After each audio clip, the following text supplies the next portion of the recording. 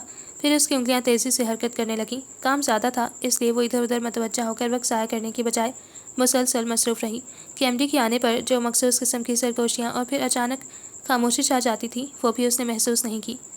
Hello baby. M D تیز قدموں سے چلتے ہوئے آ رہے تھے۔ اچانک اس پر نظر پڑی تو رک کر اسے متوجہ کیا۔ اس نے یوں ہی سر اٹھایا، پھر انہیں دیکھ کر فوراً اپنی جگہ سے کھڑی ہو گئی۔ تمہاری ممی کیسی ہیں؟ وہ اس کے بوکھلا کر کھڑے ہونے کا نوٹس لیے بغیر پوچھنے لگے۔ ٹھیک ہے، بالکل ٹھیک، کافی بہتر ہے۔ اور میں نے تم سے کہا تھا وہ جب تک ٹھیک نہیں ہو جاتی تم چھٹی پر ہو۔ یس سر، لیکن اب کوئی پرابلم نہیں ہے، وہ خود ڈاکٹر کے پاس جا سکتی ہیں۔ اوکے۔ وہ مسکرا کر سر ہلاتے ہوئے اپنے کمرے میں چلے گئے، اور ابھی وہ ان کے شفیق لہجے کو محسوس کر رہی تھی کہ وہ دوبارہ شجاع کے ساتھ باہر آئے، اس کی ٹیبل کے پاس سے گزرنے لگے تو بولے۔ تم زیادہ دیر تک مت رکنا۔ پھر عثمانی صاحب کو مخاطب کر کے کہنے لگے۔ یہ اتنا سارا کام بچے کے سر پر ڈال دیا، کوئی اور نہیں ہے کیا؟ یہ چھٹی پر تھی تو آپ نے گزشتہ دنوں کا کام ان کے انتظار میں جمع رکھا۔ کم آن عثمانی صاحب، کیا کرتے ہیں آپ؟ کوئی متبادل انتظام نہیں ہے آپ کے پاس، آج ہی انتظام کریں۔ Okay sir. اور ہاں، ان کی امی کی طبیعت ٹھیک نہیں ہے، انہیں زیادہ دیر تک مت روکیے گا۔ اس کے ساتھ ہی وہ شجاع کے ساتھ باہر نکل گئے تو اس نے کچھ ڈرتے ڈرتے عثمانی صاحب کی طرف دیکھا کہ شاید وہ اس سے کچھ کہیں گے، لیکن وہ بڑی خوبصورتی سے اسے نظر انداز کر کے نورین کو مخاطب کرتے ہوئے کہنے لگے۔ میں سائٹ پر جا رہا ہوں، کوئی ضروری کال آئے تو وہی ملا دینا۔ پھر جاتے جاتے اس سے کہنے لگے۔ تم جب چاہو چلی جانا۔ میرے خدا۔ ان کے جانے کے بعد اس نے سر کرسی کی پشت سے ٹکا کر طویل سانس لی، اور پھر نظروں کا زاویہ بدل کر نورین کی طرف دیکھنے لگی۔ نظریں ملتے ہی دونوں بے اختیار بے ساختہ ہنس پڑی۔ اب ایسا بھی نہیں تھا کہ وہ ایم ڈی کی نرمی کا ناجائز فائدہ اٹھاتی۔ اس نے روزمرہ کی طرح اپنا کام نپٹایا اور چھٹی کے وقت ہی آفس سے نکلی۔ گھر میں داخل ہوتے ہی کچھ نئے پن کا احساس ہوا تو آنگن میں سے ہی امی کو آوازیں دینے لگی۔ میں یہاں ہوں۔ امی کچن کے دروازے پر نمودار ہوئی۔ آپ یہاں کیا کر رہی ہیں؟ وہ بیگ وہیں آنگن میں رکھی چارپائی پر پھینک کر ان کے پاس آئی تو مزید حیران ہوئی۔ کباب، کوفتے، سویٹ ڈش اور بریانی کی خوشبو الگ اٹھ رہی تھی۔ یہ اتنا اہتمام کس کے لیے؟ وہ ادھر ادھر نظریں دوڑاتے ہوئے پوچھنے لگی۔ تمہارے لیے، امی مسکراہٹ دبا کر بولی تو وہ نفی میں سر ہلانے لگی۔ کوئی مہمان آ رہا ہوگا، لیکن ہمارا تو کوئی ایسا عزیز نہیں ہے۔ اچھا تم جا کر منہ ہاتھ دھو، تھکی ہوئی آئی ہو۔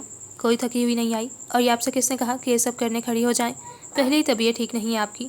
پھر یاد آیا تو پوچھنے لگی۔ ڈاکٹر کے پاس گئی تھی آپ؟ ہاں۔ کیا کہا اس نے؟ کچھ نہیں، بس ٹونک لکھ کر دے دیا۔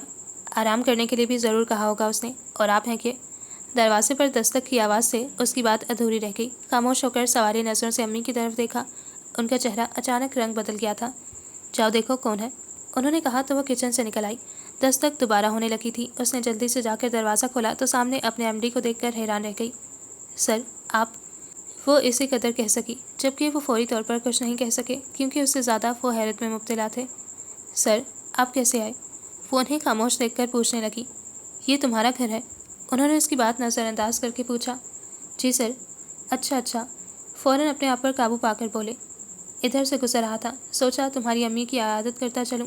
Thank you sir. کیا تھینک یو؟ کیا میں یہیں سے واپس چلا جاؤں گا؟ نو سر، اندر تشریف لائیں پلیز۔ اس نے سامنے سے ہٹ کر انہیں راستہ دیا، پھر انہیں لے کر کمرے میں جانے لگی، لیکن وہ وہیں آنگن میں ہی بیٹھ گئے۔ میرا خیال ہے یہیں ٹھیک ہے۔ کیا پئیں گے سر؟ چائے یا؟ سب کچھ، چائے، ٹھنڈا اور کھانا بھی کھاؤں گا، لیکن پہلے تم اپنی امی کو میرا سلام کہو اور کہو کہ میں ان کی خیریت معلوم کرنے آیا ہوں۔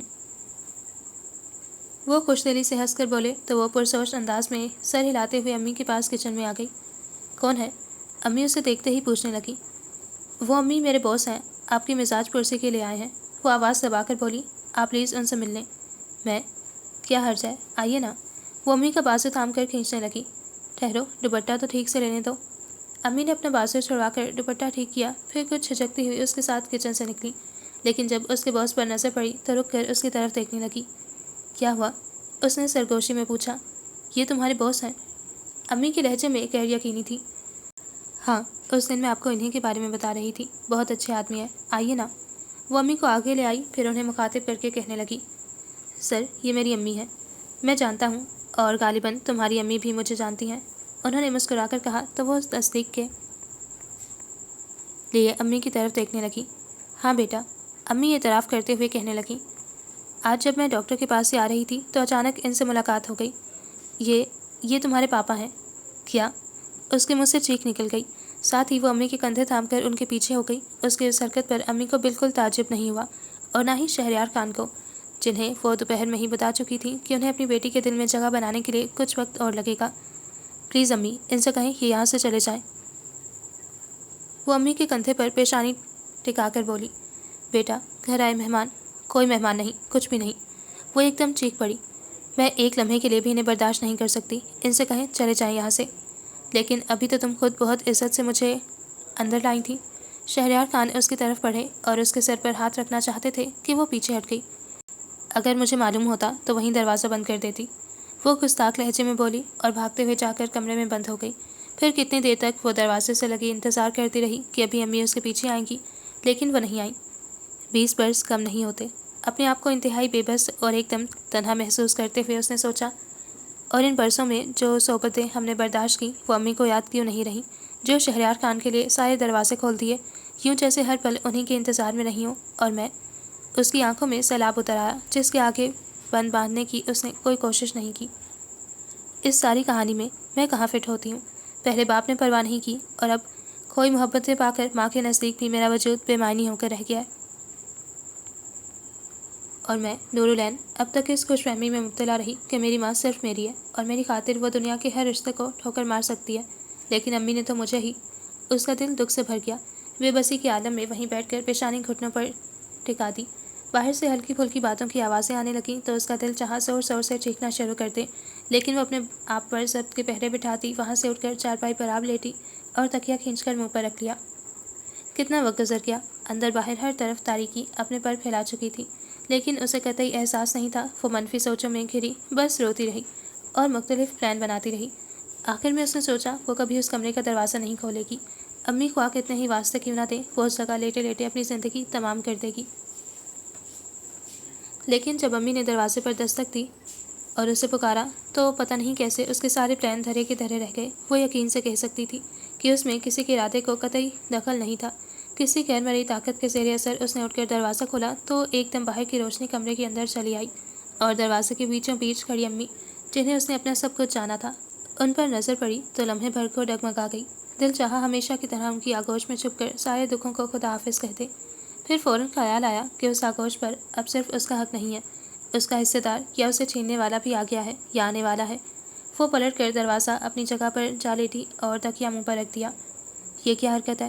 امی قریب آ کر اس کے منہ سے تکیہ ہٹاتے ہوئے بولی، چلو اٹھو، کھانا کھا لو، مجھے بھوک نہیں ہے۔ وہ کروٹ بدل گئی، لیکن میں نے تو تمہارے لیے، مت دھوکہ دے مجھے اور اپنے آپ کو۔ وہ دبی دبی آواز میں چیخی، جس کے لیے آپ نے اتنا اہتمام کیا ہے وہ آ چکا ہے، پھر میری کیا ضرورت باقی رہ جاتی ہے؟ تمہاری ضرورت اپنی جگہ مسلم ہے، اگر میری ضرورت ہے تو پہلے اس شخص کو باہر کریں جو نور۔ امی نے ٹوک دیا، میں اس سلسلے میں پھر تم سے بات کروں گی، اس وقت میں چاہتی ہوں تم کھانے میں ہمارے ساتھ شریک ہو۔ سوری، مجھے مجبور نہ کریں بیٹا، تم پلیز امی۔ اس نے سر کے نیچے سے تکیہ کھینچ کر اس میں منہ چھپا لیا تو امی کچھ دیر تک کھڑی اسے دیکھتی رہیں، پھر مجبوراً اسے اس کے حال پر چھوڑ کر چلی گئیں۔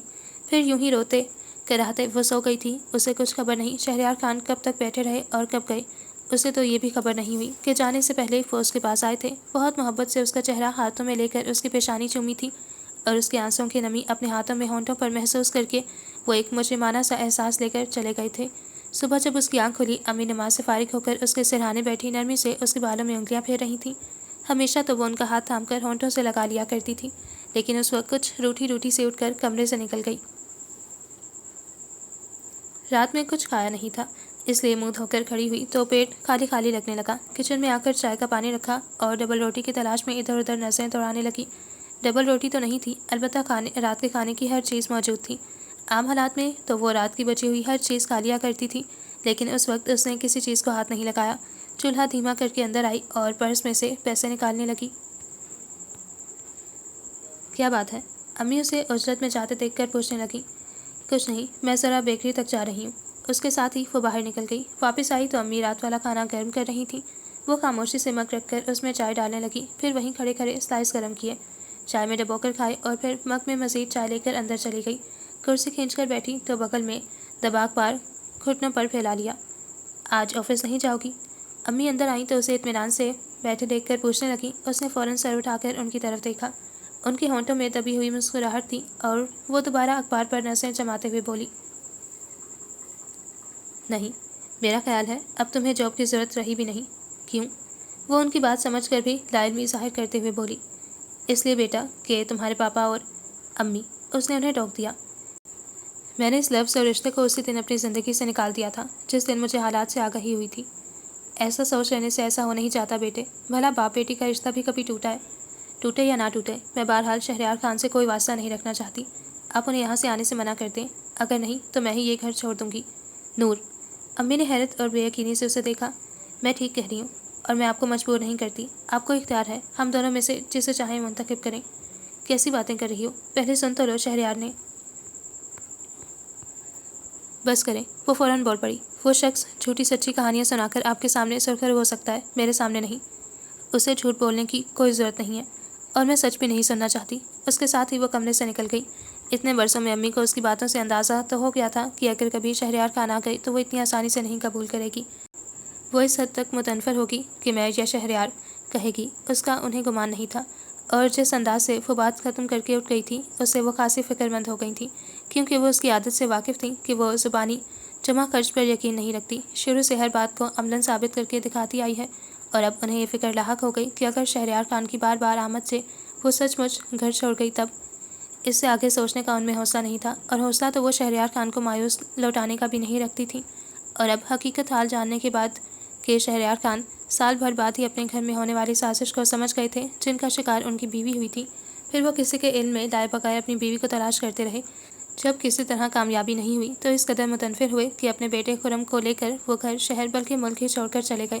اور تقریباً 15 برس بعد اب بھی وہ اس امید پر واپس لوٹے تھے کہ شاید قسمت ان پر واری ہو جائے، اور اب قسمت واقعی مہربان تھی، یا پھر جذب صادق کی منزل مل گئی۔